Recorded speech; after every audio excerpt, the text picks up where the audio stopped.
giving good tips, you have a cute family, like you're just kind of an all-around guy. I appreciate it. Thank you. There you go. Yeah. This is Schools First FCU in the house, ready to go, winding down the season. We're already in December here, but this time we want to talk about some resolutions. It's tough to get, we talk about our New Year's resolutions, we're going to get into shape, we're going to get strong. We got to make our finances strong too, and we got to keep them.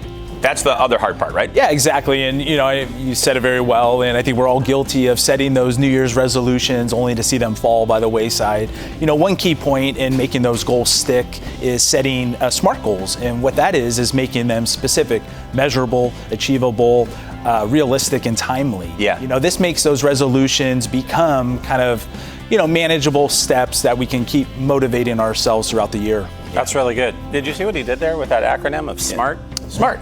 S-M-A-R-T. And we're going to get to those, I think, right? Or he just knocked it out. Read it all through. Very nice. All right. How do we make things last, I guess, is one of the questions. Like, how are we making sure that we can get through it? Some of that is that realistic part, the R part of SMART.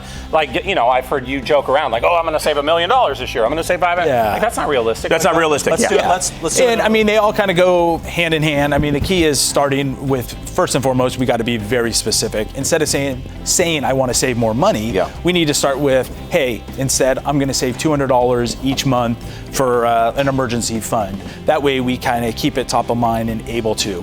When you get to, then the next thing is making it measurable. We want to track our progress. It makes it very much more encouraging and able to focus if we are able to keep track of that. Your banks offer tracking tools, even a simple spreadsheet, anything that can allow us to track kind of those wins. Okay. Got it. Really helpful. And how do we track to make sure that we're staying on the right path? Yeah, how do we do this tracking? So a lot of it is self-budgeting. Like I said, you can use tools from the bank. You can create your own spreadsheet, or like I said, just anything to keep track of it, whatever works for you. We all have different apps and things. Love that. All right.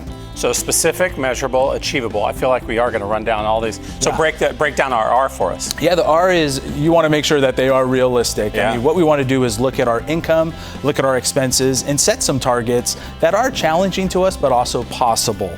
It is much more beneficial to be successful at a modest goal than falling short on some of those bigger goals that we didn't hit. Yeah. Smart. Yeah, these big goals, I was looking right here, you want to set those, but those are tougher. Yeah. To hang on to that. That's not what the T is. The T is not tougher. No. It's not tougher? No. We can do a little word scrabble. We go in tantalizing.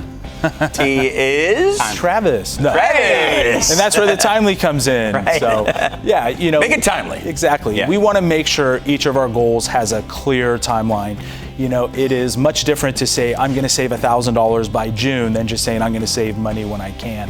Deadlines, just whether it's work or with our goals, help us stay on track. And it also gives us that little sense of urgency to make sure we're reaching those goals. That's great. Yeah. You got any other tips in terms of how to keep us committed all throughout the year? Yeah, it's just, stay positive. It's the little victories, breaking things up can help. Sometimes, like what that A is, sometimes it can, these big goals can seem so daunting, but when we break it down, a lot of times we're trying to save money. If you're trying to save, say, $3,000, that can seem like a big mountain. Right. Instead, break that down. It's $250 a month. Sure. And that can kind of give us that positive reinforcement to stay continuing throughout the year. That's good. I like that. Or you can even tie it into with fitness, maybe a push-up. You do 10 push-ups, you put $10 in the kitty. Okay. I don't know, something like You're that, onto right? something. See? Yeah.